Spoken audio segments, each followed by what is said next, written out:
Hello, it's Lee Passmore here, and I'd like to welcome you to this week's prayerful meditation. And what we engage in this next 30 minutes or so is an opportunity to just relax and reflect, do some writing, maybe in our journal, about the experiences that we're having in the past week and where we are on our spiritual journey.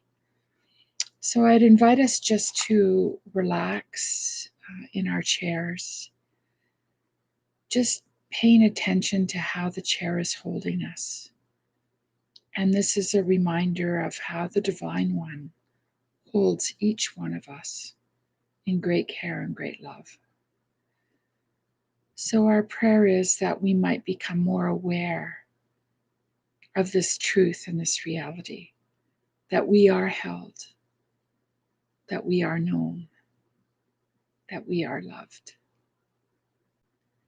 So let's just keep our eyes closed and take some deep breaths, breathing in deeply God's love and God's presence. Breathing in deeply God's love and God's presence.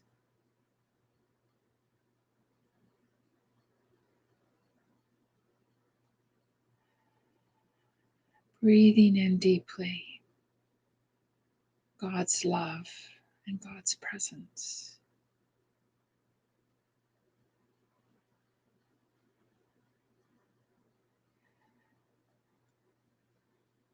Let us pray for the grace that we might be able to just let go of what we're carrying in our heart right now, that we might truly be open and receptive to the Spirit's guidance. So rather than playing a song this week, I'm going to read something from Marie Bodo's book about the life of St. Francis. Yesterday was the feast of Francis of Assisi, and Francis is one of my great mentors in my spiritual life. And this is a reading called The Mountain Jonquil, which is somewhat indicative of the spirituality of Francis. Francis was concerned for those who had never made the journey inward. They were all around him. You knew them by their insensitivity, for they were as inattentive and insensitive as the outer self is compared to the inner. And what was saddest to him was the worry and concern of those who never descended far enough into themselves to find that serene center where they would meet and listen to the other. Because they never went deep enough, they found only themselves, and in that meeting they began to worry about their lives, their future, what they would leave behind for others to remember. In short, they saw only their own mortality and were frightened by the brevity and seeming futility of living, then passing on in time, forgotten by everyone. He was thinking about all those people one day as he stood atop Mount Sebastian, gazing upon the beautiful, incredible of Assisi, the panorama of Assisi, and the whole valley of Spoleto before him. He looked down and saw a tiny jonquil looking up at him, and he forgot the majesty of mountains and valleys in concentrating on the delicate, trembling beauty of this single mountain flower. It stood there in the freedom of the mountain air, glorifying God. Its life, so brief and vulnerable, was an act of praise, as everyone's life should be. It did not worry about what it would accomplish in life or leave behind, nor did it fear its own brief existence. It simply was. That was the secret and the mystery of the hermitage on Mount Sebastio. All was serene and peaceful on that wild and precarious mountainside, because everything merely was. No tree had to justify its being there by working harder than the other trees. It simply grew with its own inner life and rhythm and lifted its branches to the sky. This little flower at Francis's feet felt no jealousy that Francis was taller and could move around at will, while it was rooted in the one spot in the ground for all its life. Why then did people strive to be what they were not and count their own worth in terms of their success? Francis wished that all people were inner people so that they could look at this jonquil and see themselves. I'd like us just to take a moment and reflect on the words and the meaning and the message from this writing from Murray Bodo, and just do a little bit of writing of what spoke to you in this mountain jonquil story.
And as we're in this quiet place, I would encourage us now to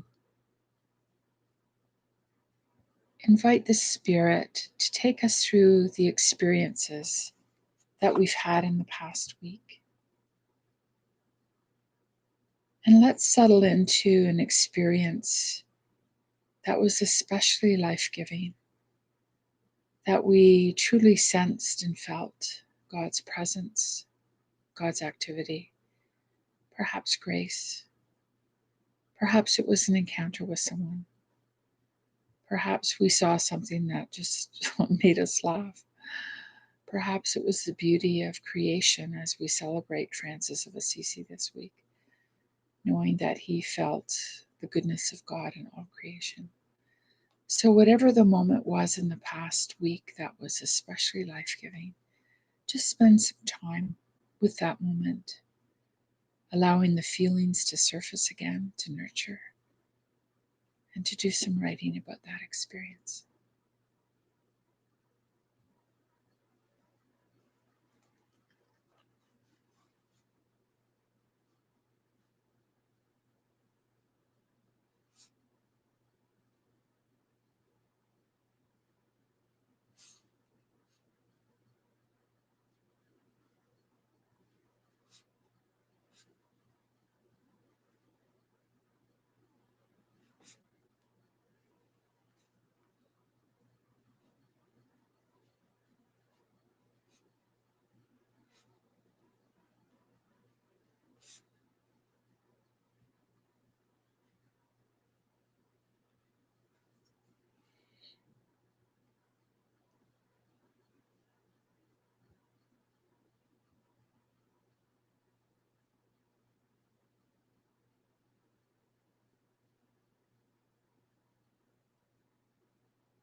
And as we ponder and sit with that experience, what um,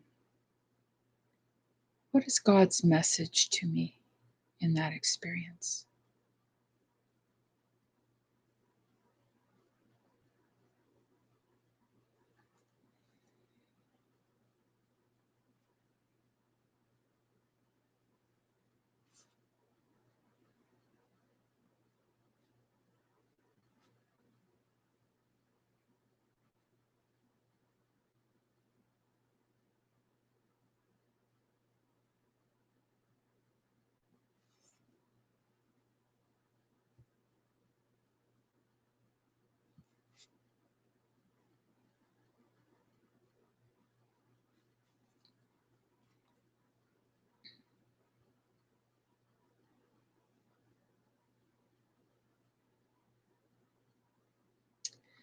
And again, let's invite the Spirit to take us through um, the experiences of our past week and inviting us to land in that moment that was especially challenging for me.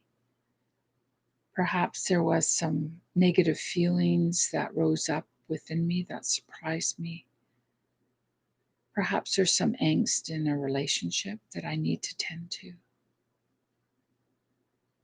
Perhaps this pandemic experience is really getting on my nerves, and I'm just really frustrated that I'm socially not as active as I used to be, or with the kids back at school, not able to see grandkids or family. So, whatever it is that's challenging in this moment in our life, let's allow the Spirit to take us into that experience and the feelings and what's going on within us.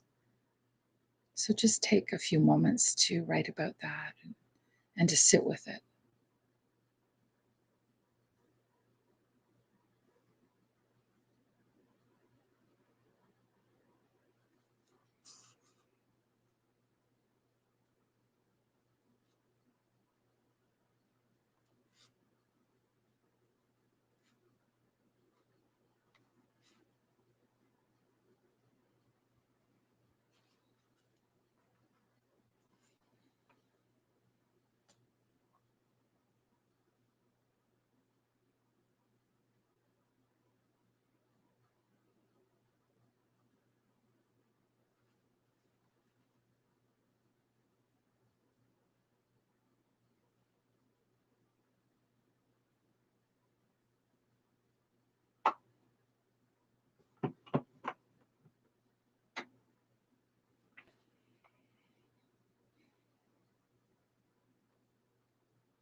And what might God's message to me be in this challenging experience that I'm in?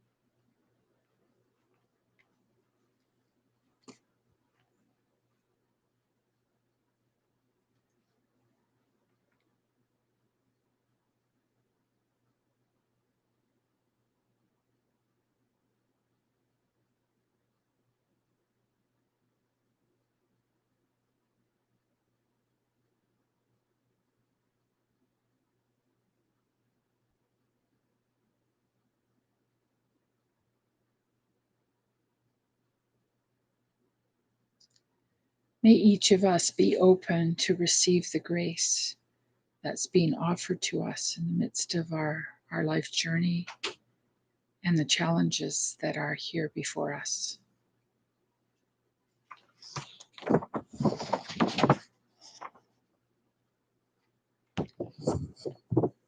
So I'm going to now read excerpts from Psalm 80, written by Nan Merrill in very modern language. And I would encourage us after the first reading to just stay with the word or the phrase that speaks. You who are our guide and our light, enliven us with compassion, that peace and justice might flourish. Help us to turn to you in prayer, fasting from our negative thoughts. You weep with our tears, tears that rise from fear, doubt, and delusion. You uphold us when we feel the sting of pride, when our anxiety threatens to paralyze us. You companion us through the wilderness, through the shadows created by fear. You plant your seed in our hearts. You uproot the weeds of our brokenness. You cultivate the soil of our goodness. In you we become like a tiny acorn, holding the secret of a mighty oak. You nourish us with the food of love and streams of living water. So just stay with the word or the phrase in that seemed to speak to you right now.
So as I read it through a second time, we're invited to reflect prayerfully and do some writing as to why that word or phrase seemed to speak to me right now. You who are our guide and our light, enliven us with compassion, that peace and justice might flourish. Help us to turn to you in prayer, fasting from our negative thoughts. You weep with our tears, tears that rise from fear, doubt, and delusion. You uphold us when we feel the sting of pride, when our anxiety threatens to paralyze us. You compassion us through the wilderness, through the shadows created by fear. You plant your seed in our hearts. You uproot the weeds of our brokenness. You cultivate the soil of our goodness. In you we become like a tiny acorn, holding the secret of a mighty oak. You nourish us with the food of love and streams of living water. So let us prayerfully consider why it is that word or phrase spoke to us at this moment in time and do some writing about it.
And now, after I read this through a third time, we're invited to just offer a prayer in response to the message that we've received.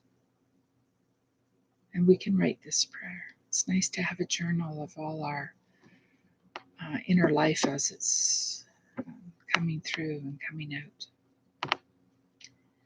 You who are our guide and our light, enliven us with compassion, that peace and justice might flourish. Help us to turn to you in prayer, fasting from our negative thoughts. You weep with our tears, tears that rise from fear, doubt, and delusion. You uphold us when we feel the sting of pride, when our anxiety threatens to paralyze us. You compassion us through the wilderness, through the shadows created by fear. You plant your seed in our hearts. You uproot the weeds of our brokenness. You cultivate the soil of our goodness. In you, we become like a tiny acorn, holding the secret of a mighty oak. You nourish us with the food of love and streams of living water. So let's offer a prayer in response to the message we've received.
And now I would like us to just be radically honest about what is it that concerns me right now. What is the greatest concern I carry? And bring that before God in prayer and in your journal.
And in the midst of this great concern, what is the grace I seek? Do I need to be more trusting? Do I need to be more, wise, hopeful? What is the grace? And the grace is sort of a supernatural gift, something we can't generate within ourselves, but we're just seeking to be enabled or empowered in some way.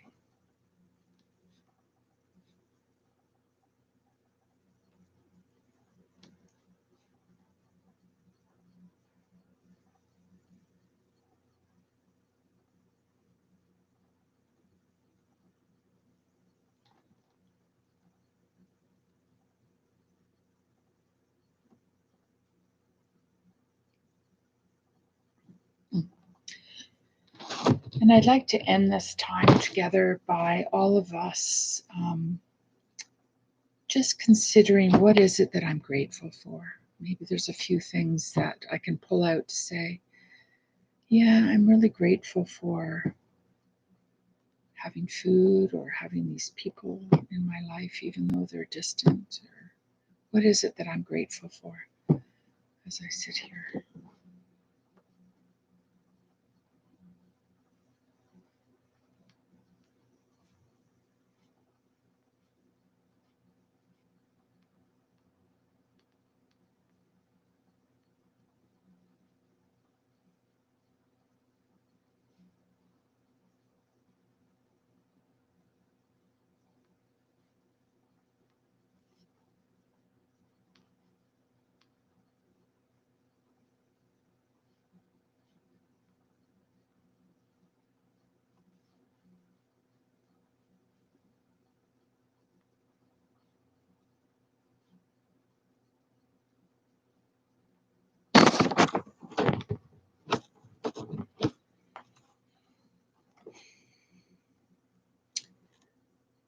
So, in our closing, let us just repeat this mantra quietly in our hearts, because it is true. We might know it in our head, but sometimes it takes a while to get into our heartfelt experience.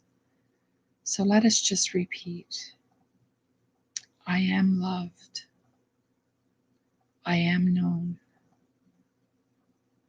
and I matter. I am loved, I am known, and I matter. I am loved, I am known,